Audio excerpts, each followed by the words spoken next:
Bonjour à toutes et à tous. Je souhaitais, dans cette petite vidéo, vous présenter le programme SKIP, SAS Certified Young Professional, qui permet à tout étudiant gratuitement d'avoir accès au logiciel SAS. Alors, dans cette vidéo, je voudrais préciser sur SAS On Demand for Academics, il n'y a rien installé, tout se passe en ligne et cela va vous permettre, donc, avec ce programme SKIP, d'apprendre la programmation SAS à travers les e-learning et préparer la certification.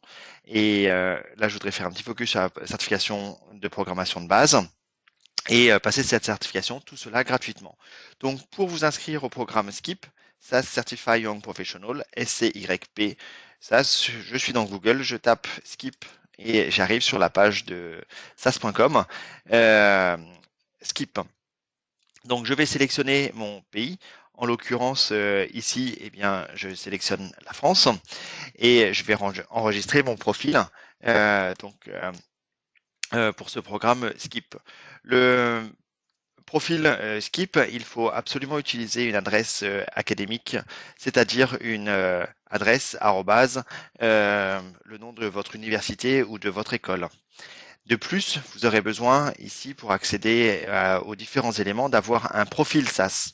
Donc il y a l'enregistrement au programme Skip et il y a aussi votre profil SAS. Si je vais ici sur profil, créer un profil, donc avoir un profil avec la même adresse universitaire, à savoir créer un profil sur sas.com vous permet de télécharger différents éléments.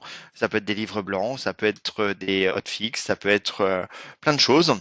Donc pour créer un profil, là, je vais choisir ma langue, rentrer mon nom, prénom et un email valide. Euh, et donc ici, est-ce que vous êtes étudiant ou enseignant professeur pour pouvoir utiliser SAS On Demand for Academics en tant qu'enseignant et inviter ces étudiants à vous rejoindre, il faut bien avoir spécifié ici enseignant professeur et donc dans SAS On Demand for Academics qu'on verra tout à l'heure, il y aura un petit temps de latence pour que le statut de professeur soit validé par quelqu'un manuellement avec votre nom, votre prénom, arrobase, votre établissement pour rechercher si vous êtes bien enseignant. Euh, donc, une fois que vous avez créé un profil, quand vous cliquez sur le bouton créer un profil, vous recevez un email pour valider votre email et ça c'est bon.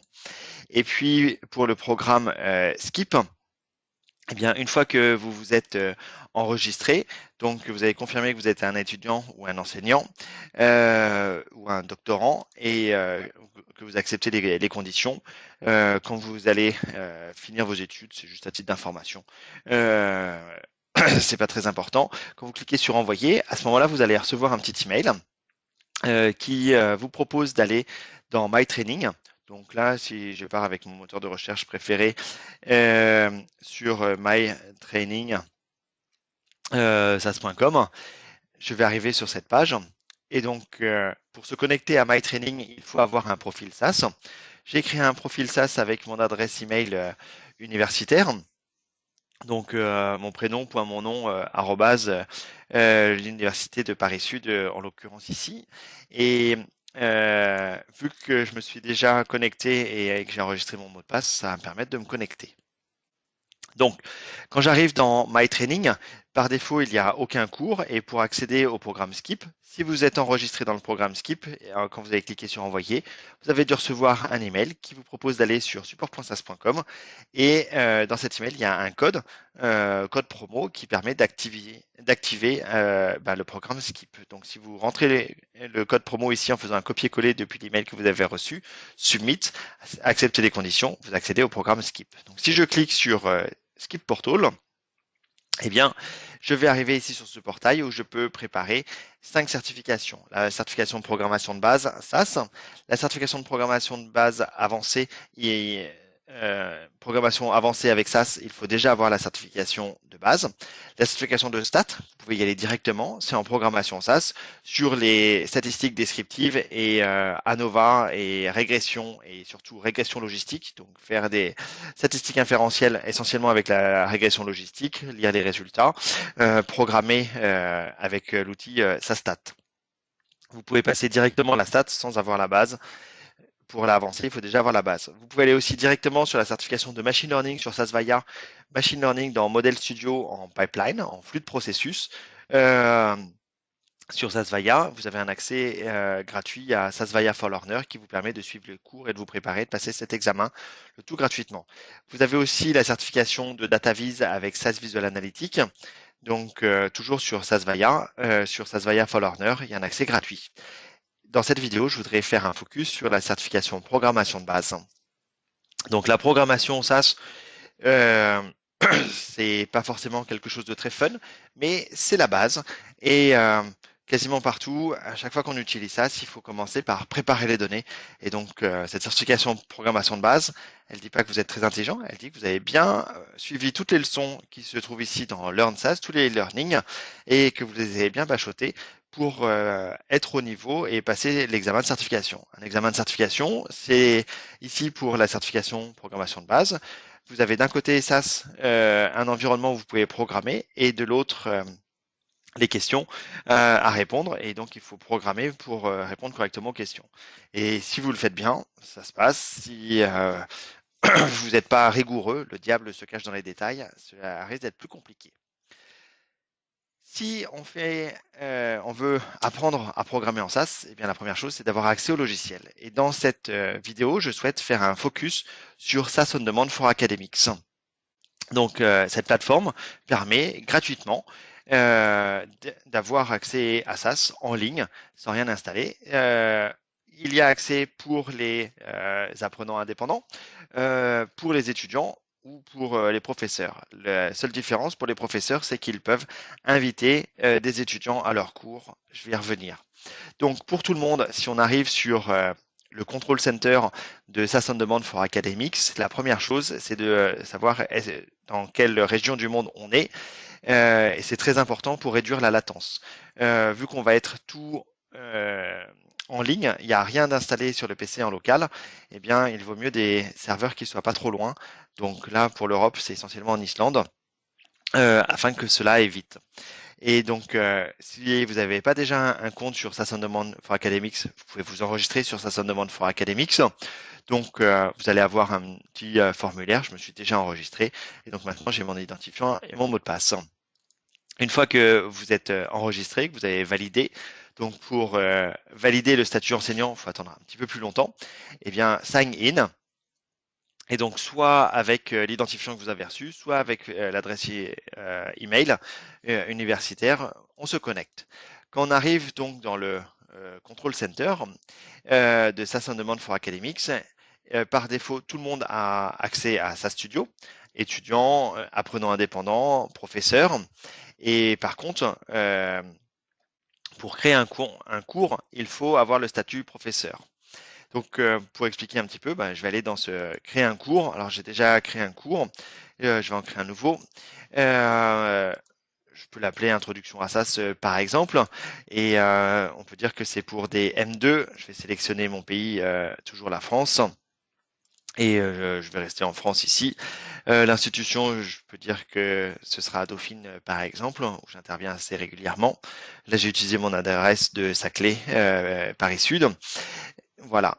Si l'institution n'est pas listée, je peux aller dans cocher cette case pour ajouter différentes lignes. C'est pas très important. Après, quel est le logiciel utilisé? Dans SAS on Demand for Academics, on a accès à SAS Studio, et c'est là-dessus que je voudrais faire un focus. Il y a aussi accès à Enterprise Guide. Donc là, pour Enterprise Guide, il faudra télécharger l'interface SAS Enterprise Guide, qui est une interface qui est développée en .NET, donc il s'installe uniquement sur un PC Windows. Et vous aurez l'interface Enterprise Guide, et après, quand vous allez cliquer, eh bien, ou coder en SAS, le code SAS sera envoyé au serveur SAS on Demand for Academics, qui va l'exécuter, vous renvoyer la réponse. Donc, c'est juste une interface cliente. Ça fonctionne en client-serveur. Pour Enterprise Miner et Forecast Studio, les clients sont des clients Java et donc il faut avoir Java sur sa machine et quand on clique sur le lien, cela charge l'application Java et après on est directement dans l'application Java. Une fois que j'ai enregistré un cours, je vais rajouter ici une description, introduction à SAS. Quand j'enregistre un cours, et bien maintenant, je vais pouvoir inviter mes étudiants à rejoindre mon cours. Donc là, je suis revenu sur la page d'accueil et si je vais sur cours, sur ce nouveau cours détail, eh bien j'ai ce code qui me permet d'inviter mes étudiants à mon cours.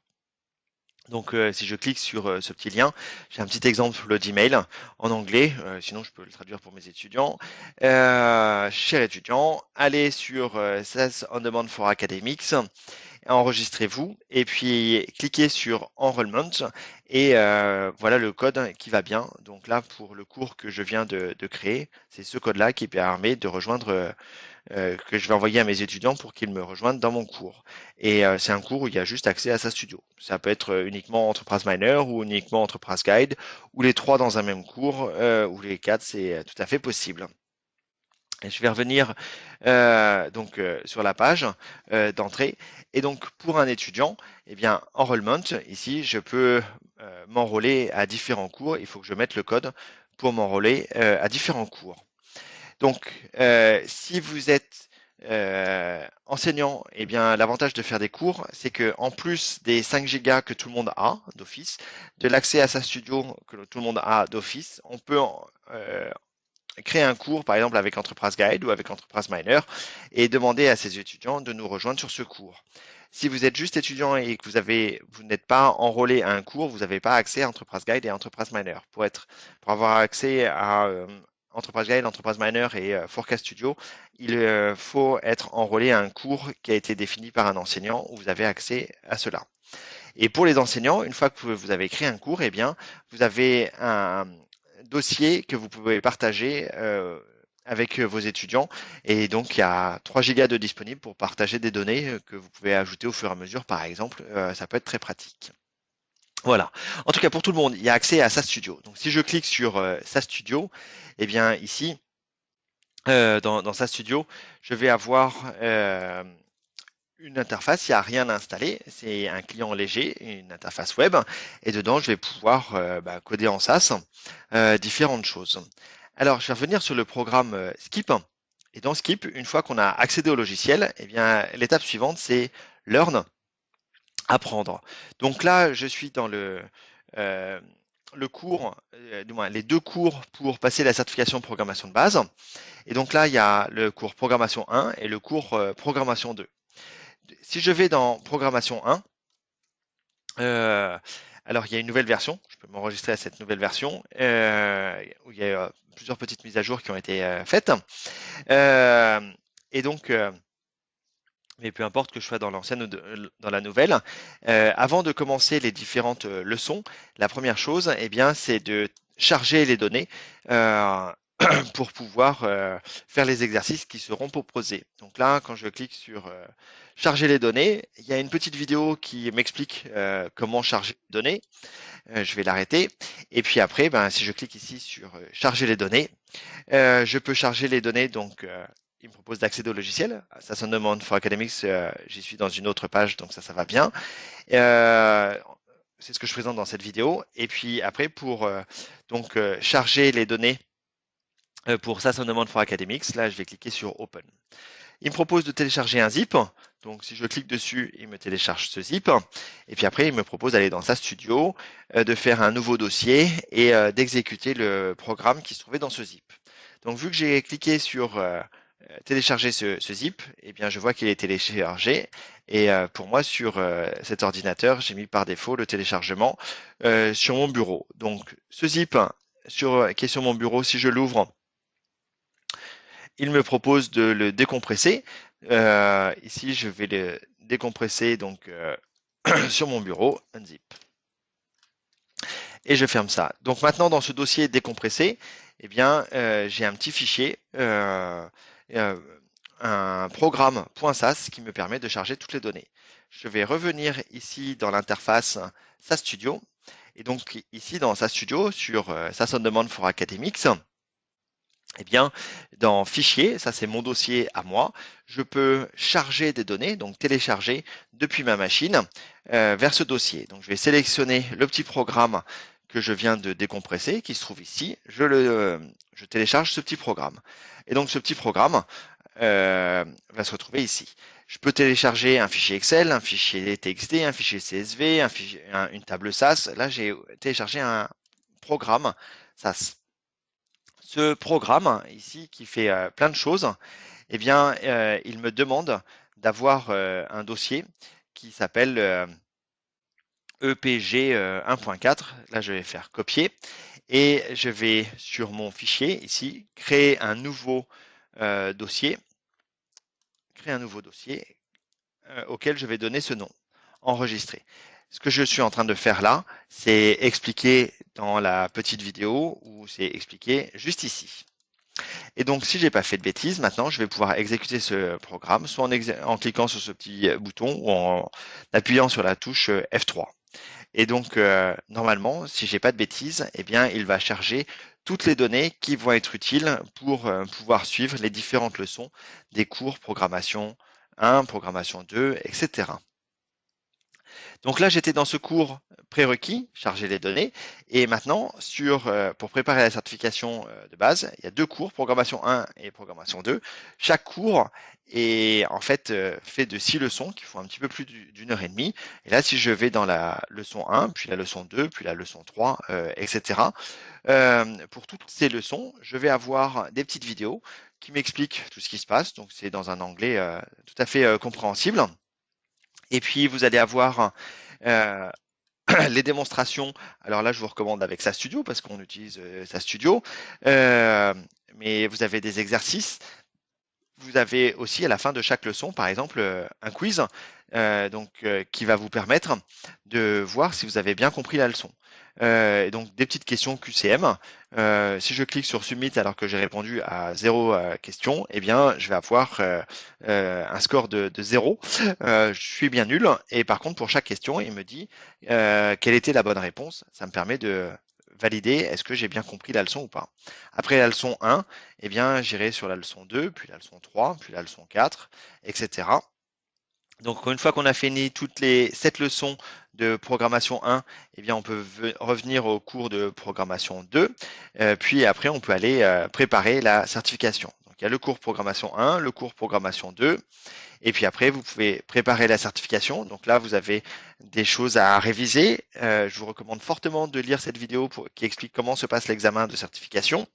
Et puis, vous avez aussi un examen blanc qui permet de tester si vous êtes bien prêt pour la certification. Donc là, le Prep Guide, je vous recommande vraiment de traverser ce PDF très complet pour bien préparer la certification, pour bien comprendre la logique de cet examen de certification. Vous avez aussi cet examen blanc qui vous permet de vous tester. Dans cet examen blanc, eh bien, si vous le faites en moins de 2h05, vous allez pouvoir voir quel est votre score. Donc, pour faire l'examen comme dans le vrai examen de certification, vous avez différents scénarios. Et donc là, vous pouvez utiliser SAStudio pour faire les différents scénarios. Et après, eh bien, vous allez pouvoir voir si vous êtes prêt pour la certification. Si vous êtes prêt, vous envoyez un mail à academic.france@sas.com et on vous envoie les instructions pour pouvoir passer cet examen de certification gratuitement. Tout à l'heure, j'avais exécuté ce petit programme. Dans le journal, ici, je n'ai pas d'erreur, tout s'est bien exécuté. Et donc maintenant, dans mon dossier qui s'appelle EPG 194, eh bien, je vais avoir notamment ici les données qui ont été préparées. Je vais avoir plein de choses qui ont été préparées pour faire les exercices et suivre tout ça. Si je regarde dans mes bibliothèques, eh bien, j'ai déjà une bibliothèque ici avec les premières données qui vont être utilisées pour les premiers cours, par exemple. Donc là, je me retrouve ici avec tous ces éléments. Ça a été préparé et je peux exécuter tout ça. Si je regarde les données qui sont ici, ces données, elles sont dans fichier, ce dossier, puis celui-là. Si je veux faire une autre bibliothèque qui pointe vers ce dossier, eh bien là, si je regarde propriété, c'est dans le dossier Home, mon identifiant, et puis après le nom du dossier, data. Donc si je copie ce chemin, eh bien je peux faire une petite bibliothèque sur ce dossier. Donc pour faire une bibliothèque, c'est présenté dans le cours, libname. J'ai pas beaucoup d'inspiration, je vais l'appeler Toto. Et le chemin est donc exécuté. Maintenant, j'ai une nouvelle bibliothèque Toto qui pointe vers ce dossier. J'ai fait une bêtise. Non, j'avais sélectionné qu'une partie du code, il n'a rien exécuté. Hop là, excusez-moi. Voilà. Et donc maintenant, dans ma bibliothèque Toto, j'ai un raccourci vers ces données. Donc ici, dans Fichier, si je veux télécharger d'autres choses, je peux me créer des dossiers, des sous-dossiers, et bien là, j'ai le bouton télécharger. C'est donc depuis ma machine vers le serveur Soda. Et puis, je peux sélectionner un élément. Ça peut être une table, ça peut être un programme, un fichier Excel. Et là, ce bouton-là me permet de télécharger depuis le serveur Soda vers mon serveur, vers mon PC en local, donc dans les deux sens. Donc là, dans SAS Environment for Academics, s'il y a accès à SAS Studio, vous pouvez être invité par un enseignant dans un cours où il y a SAS Studio, et là, vous aurez un dossier partagé qui permet à l'enseignant de partager des données entre lui et vous. Là, j'étais directement pas sur un cours, mais sur le SAS Studio de base, et donc j'ai pas de dossier à partager entre les étudiants et l'enseignant. Voilà, voilà. Ça, c'était la petite introduction. Donc, une fois que vous avez bien tout préparé sur le programme Skip, eh bien, vous allez pouvoir passer la certification qui vous permet de valider tout ça. Il y a la certification programmation de base, puis programmation avancée. C'est la seule qui a un prérequis, programmation avancée. Il faut déjà avoir la base. De la même manière, vous pouvez apprendre la certification de stats ou machine learning ou data viz. Merci beaucoup pour votre attention. Je vous souhaite plein de bonnes choses. À bientôt.